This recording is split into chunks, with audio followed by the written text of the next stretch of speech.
Hello friends, आज हम आप लोगों को क्वेश्चन टैग बताने वाले हैं। देखिए क्वेश्चन टैग के बारे में।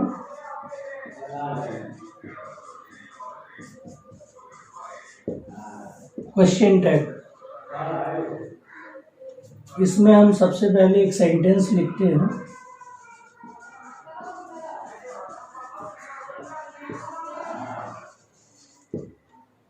ये हमारा एक सेंटेंस हो गया। इस सेंटेंस को हम लोग नाम देते हैं मैन सेंटेंस।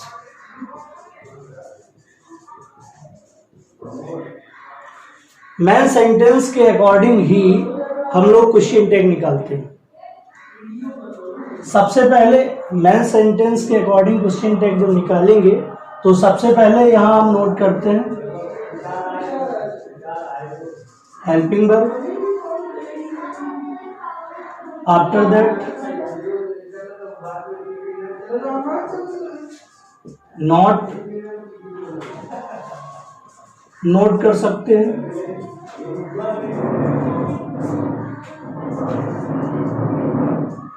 Plus subject. ये तीन चीजों को हम नोट कर सकते हैं। अब हमें देखना है कब हम helping verb not plus subject रखते हैं और कब हम हेल्पिंग वर्ब प्लस सब्जेक्ट रखते हैं, ये देखना। इस सेंटेंस को हम पुनः नोट कर लेते हैं। Ram works hard. अब इस सेंटेंस के अकॉर्डिंग हम क्वेश्चन टैग निकालेंगे। तो सबसे पहले हम इस सेंटेंस का टेंस देखेंगे। हमने देखा प्रेजेंट इंडेफिनिट टेंस है, तो इसकी हेल्पिंग वर्ब क्या नोट करेंगे? डज, क्योंकि सब्जेक्ट सिमिलर है तो डज नोट करेंगे। अब हम देखते हैं यदि हमारा मेन सेंटेंस यदि अफर्मेटिव होता है तो क्वेश्चन टैग हमेशा नेगेटिव लिखा जाता है। कैसा लिखा जाता है? नेगेटिव। तो हम यहाँ पे नॉट लिखेंगे। उसके बाद जो हमारा मेन सेंटेंस का जो सब्जेक्ट होता है उसका हमेशा क्वेश्चन टैग में प्रोनाउन दिया जाता है, कभी कोई नाउन यूज नहीं किया जाता। जैसे यहाँ आपने देखा राम लिखा है तो राम का हमें राम नहीं लिखना है, यहाँ राम का हमें प्रोनाउन नोट करना है। तो राम का प्रोनाउन क्या हो जाएगा? ही। तो ये हमारा हो गया डज नॉट ही।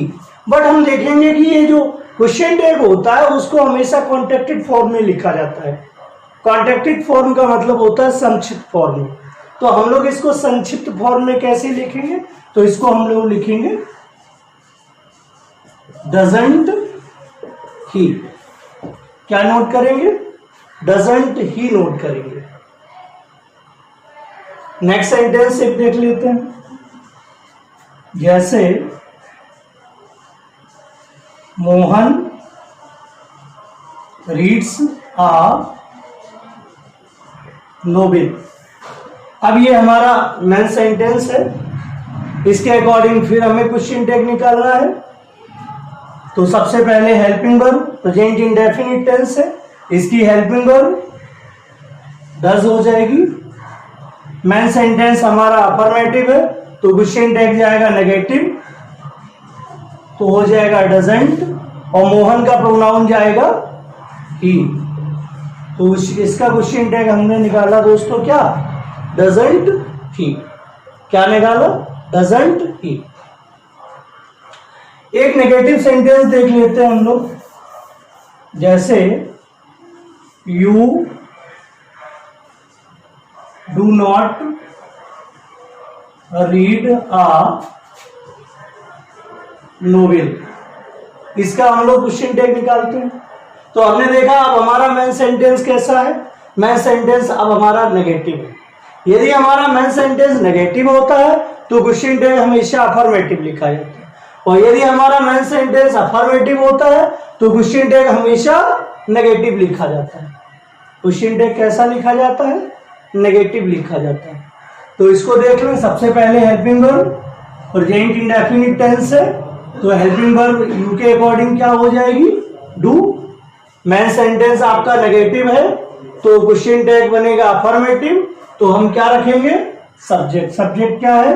यू। तो हो गया आपका क्या? Do you. तो इसका क्वेश्चन टैग क्या बन जाएगा? डू यू बनेगा। ओके। कॉन्ट्रैक्टेड फॉर्म थोड़ा हम लोग समझ लेते हैं कि हेल्पिंग वर्ब प्लस नॉट को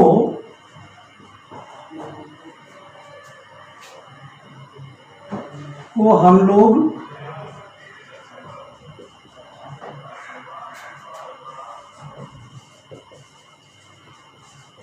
कॉन्ट्रैक्टेड फॉर्म में लिख सकते हैं।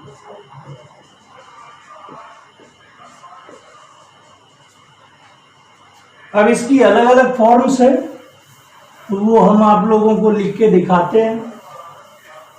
सभी कॉन्ट्रैक्टेड फॉर्म आप लोगों को लिख के हम बताते हैं कि किसकी कॉन्ट्रैक्टेड फॉर्म क्या होगी।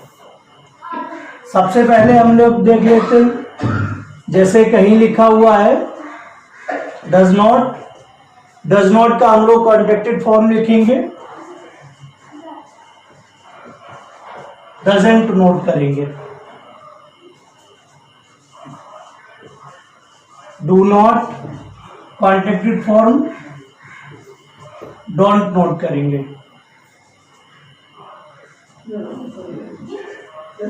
Is not contracted form isn't note करेंगे। Are not contracted form aren't note करेंगे।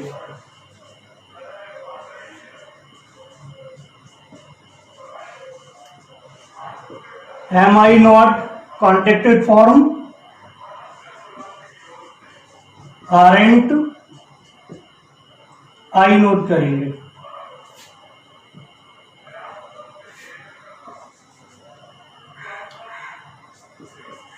हैज नॉट इसका contracted form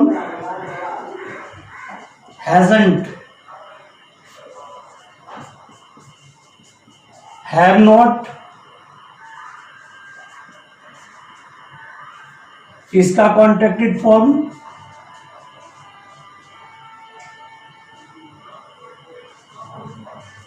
haven't. Did not इसका contracted form didn't. was not इसका contracted form wasn't।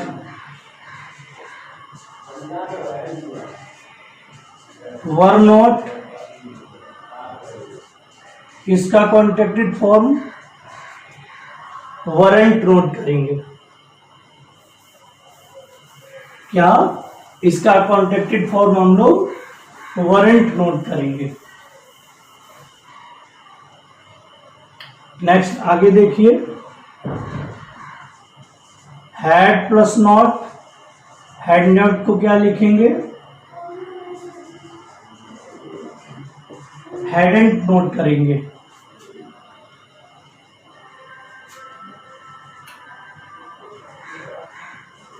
Will not, want note करेंगे। Shall not,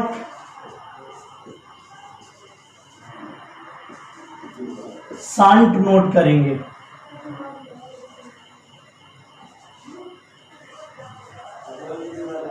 would not,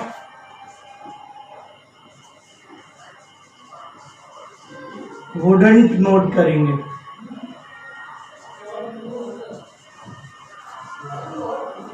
should not को हम लोग shouldn't note करेंगे। क्या नोट करेंगे, शुडेंट नोट करेंगे।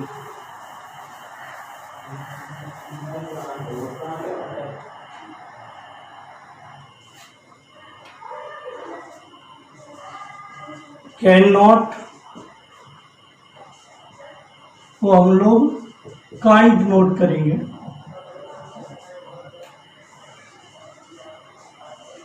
कुड नॉट को couldn't,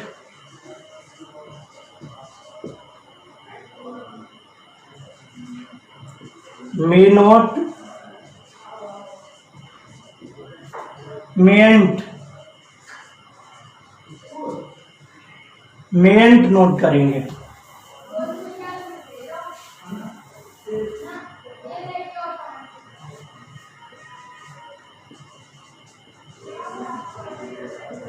might not, might,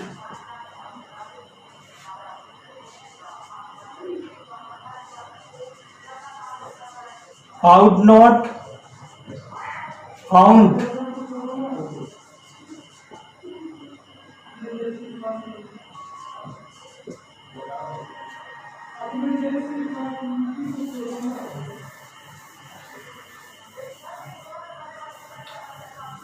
next देखिए,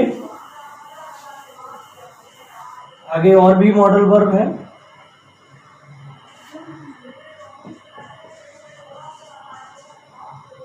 नीड नॉट को नीडेंट,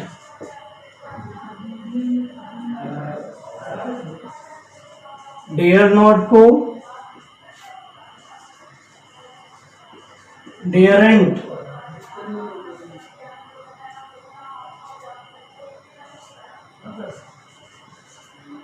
यूज्ड नॉट को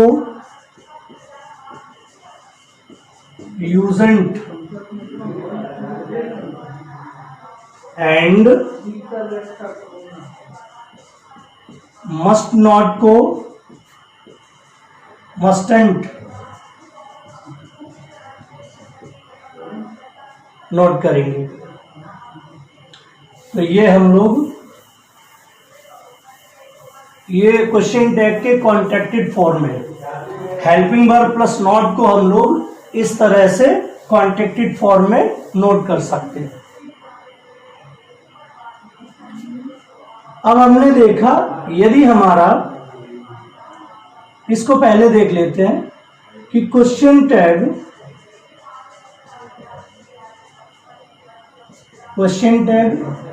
के फॉर्मेशन,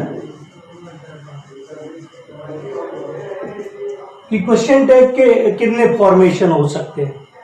तो हमने देखा ये हमारा एक सेंटेंस है,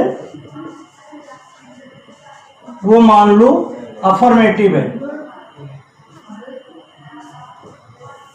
अब ये हमारा कोई सेंटेंस है, वो सेंटेंस है अफर्मेटिव। तो जब अफर्मेटिव सेंटेंस है तो उसका क्वेश्चन टैग जाएगा, क्वेश्चन टैग का फॉर्मेशन बनेगा helping verb plus not plus subject, ये बनेगा। यदि हमारा मेन सेंटेंस यदि नेगेटिव है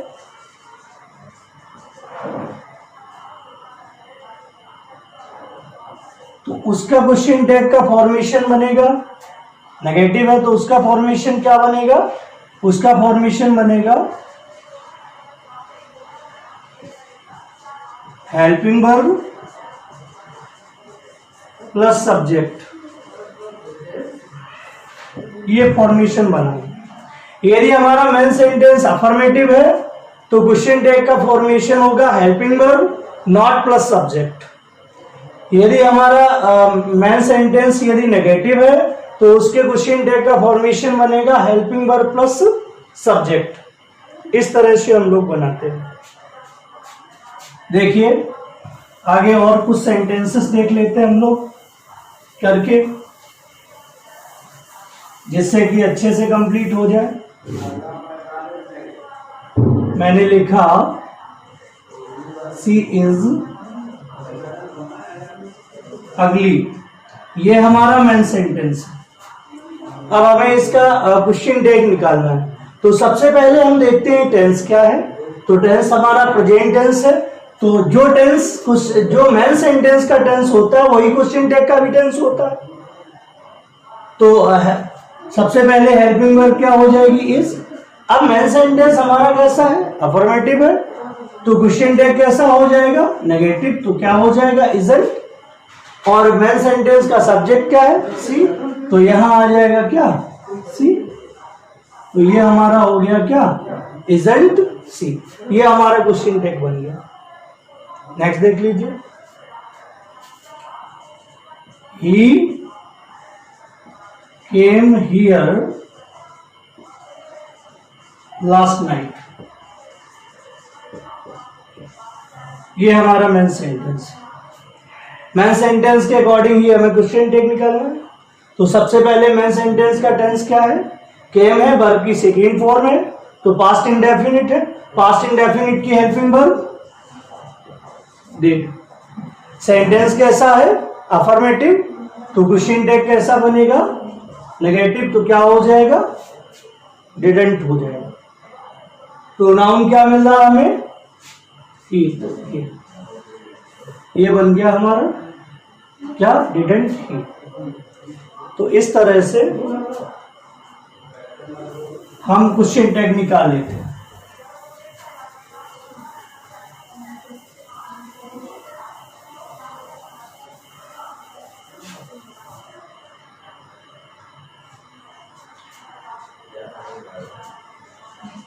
एक सेंटेंस लिखते हैं। मैंने लिखा आई एम फाइन। इसका भी हमें क्वेश्चन टैग निकालना है। तो सबसे पहले हमने हेल्पिंग वर्ब, तो क्या हो गया? एम। अफर्मेटिव है तो कैसा जाएगा? नेगेटिव। तो एमंट। प्रोनाउन क्या है? आई। तो क्या हो गया? एमंट आई। बट ये आपका रॉन्ग है। क्यों? क्योंकि जब क्वेश्चन टैग नेगेटिव हो तो आई के साथ कभी एम का यूज नहीं किया जाता है। इसको आप लोग एज एक्सेप्शन समझ सकते हो। एज एक्सेप्शन समझ सकते हो कि जब क्वेश्चन टैग आपका नेगेटिव होगा तो आई के साथ हम कभी भी एम का यूज नहीं करते। आई के साथ हमेशा हम आर का यूज करते हैं। तो ये हमारा क्वेश्चन टैग कैसा हो गया? रॉन्ग। इसको कैसे लिखेंगे? आरंट आई। ये हमारा क्वेश्चन टैग कैसा है? राइट। इसी को हम ऐसे लिख दें, यदि आई एम नॉट फाइन। इसका क्वेश्चन टैग हमें निकालना हो तो सबसे पहले हेल्पिंग वर्ब एम, उसके बाद नेगेटिव है तो ये जाएगा कैसा? अफर्मेटिव। तो क्या हो जाएगा? तो इसका क्वेश्चन टैग क्या हो जाएगा? एम। जब क्वेश्चन टैग अफर्मेटिव हो तो आई के साथ हम एम का यूज कर सकते हैं, बट जब क्वेश्चन टैग नेगेटिव हो तो आई के साथ हम कभी भी एम का यूज नहीं करते। तो आई के साथ हम क्या? हमेशा आर का यूज करते हैं। इसलिए ये क्वेश्चन टैग आपका कैसा? ये क्वेश्चन टैग आपका सही है। आगे सेंटेंसेस देखते हैं हम लोग।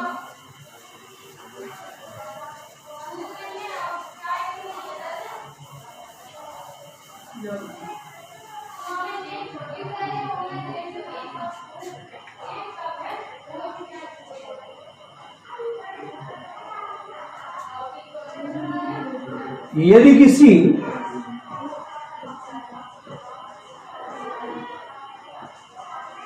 मैन सेंटेंस में किसी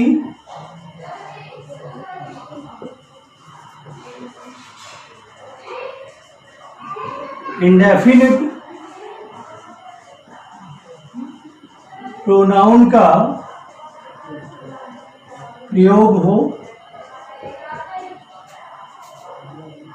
तो question tag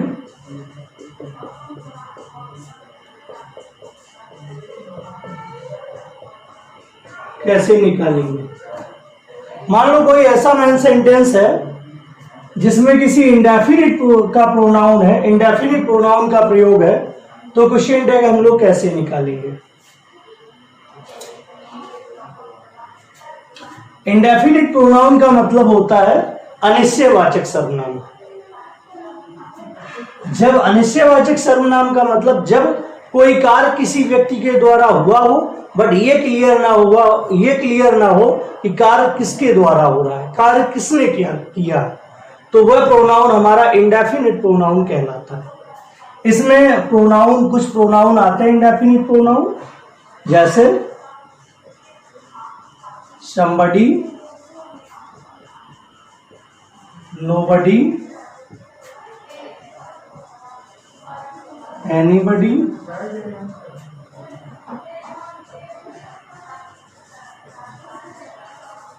everybody,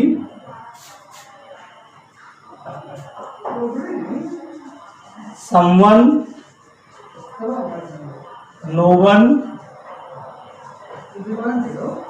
anyone,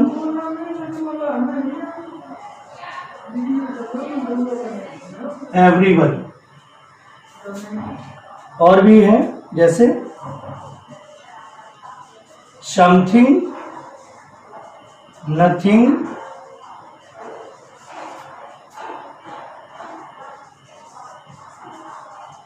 anything और एंड एवरीथिंग।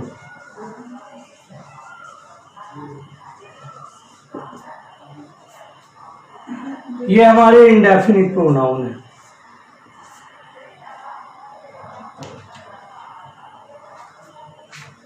अब ये जो प्रोनाउन है ये हमेशा पर्सन के लिए यूज होते हैं, ये हमेशा पर्सन के लिए यूज होते हैं, इनका प्रयोग हमेशा व्यक्तियों के लिए किया जाता है। इनका प्रयोग हम पर्सन के लिए करते हैं। इनके ये खुद अपने आप में प्रोनाउन है, यदि इनके लिए हम प्रोनाउन दें तो इनके लिए वैसे प्रोनाउन हमेशा ही लिखा जाता है। लेकिन जब इनका प्रोनाउन हमें क्वेश्चन टैग में देना होता है तो इनका प्रोनाउन हम ही ना देके इनका प्रोनाउन हम दे लिखते हैं। क्या लिखते हैं? दे लिखते हैं। जैसे हमने लिखा एक सेंटेंस, नोबडी इज परफेक्ट। अब हमें इसका क्वेश्चन टैग निकालना है। इसमें देखो इंडेफिनिट प्रोनाउन का यूज किया गया है, तो सबसे पहले हम हेल्पिंग वर्ब यूज करेंगे। तो हमने देखा प्रेजेंट टेंस है तो प्रेजेंट टेंस की यहाँ हेल्पिंग वर्ब यूज करेंगे। बट हमने देखा नोबडी है तो नोबडी का प्रोनाउन तो दे जाएगा क्योंकि क्वेश्चन टैग में हमें प्रोनाउन देना है। वैसे तो इसका प्रोनाउन ही होता है, अभी हमने हाल बताया, लेकिन जब इसका प्रोनाउन हमें क्वेश्चन टैग में देना होता है तो हम ही नहीं लिखते हैं, हमेशा क्या लिखते हैं? दे। जब यहां हम दे लिखेंगे तो प्लूरल हेल्पिंग वर्ब क्या लिखेंगे? आर। नोबडी से ये सेंटेंस कैसा हुआ? नेगेटिव, तो क्वेश्चन टैग जाएगा अफर्मेटिव, तो आर। अब सब्जेक्ट रखना है तो नोबडी का प्रोनाउन क्या? दे। तो इसका क्वेश्चन टैग बन के क्या तैयार हुआ? Are they.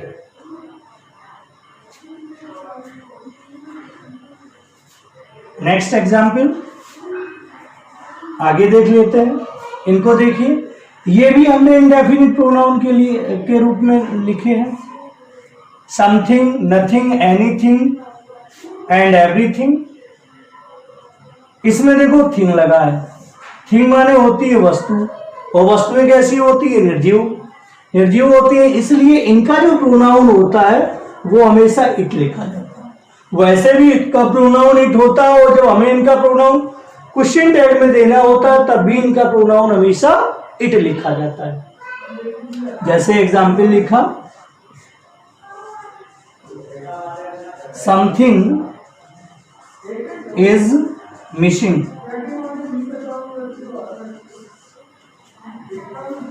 Something is missing. इधर देख लीजिए, इसका यहां हम नोट किए दे रहे हैं। तो सबसे पहले हेल्पिंग वर्ब, तो हमने टेंस देखा, प्रेजेंट टेंस है तो हमने लिखा इज। सेंटेंस अफर्मेटिव है तो क्वेश्चन टैग जाएगा नेगेटिव, तो इजंट। समथिंग का प्रोनाउन अभी हाल में था बताया मैंने, क्या जाएगा? इट। तो इसका इट हो गया। तो ये हो गया इजंट इट। ठीक। तो दोस्तों आज आप लोगों को अच्छा लगा होगा, क्वेश्चन टैग के बारे में हमने कुछ बेसिक कॉन्सेप्ट बताए हैं। आगे नेक्स्ट इसका पूरा कॉन्सेप्ट हम क्लियर करेंगे आगे नेक्स्ट वीडियो में। ओके।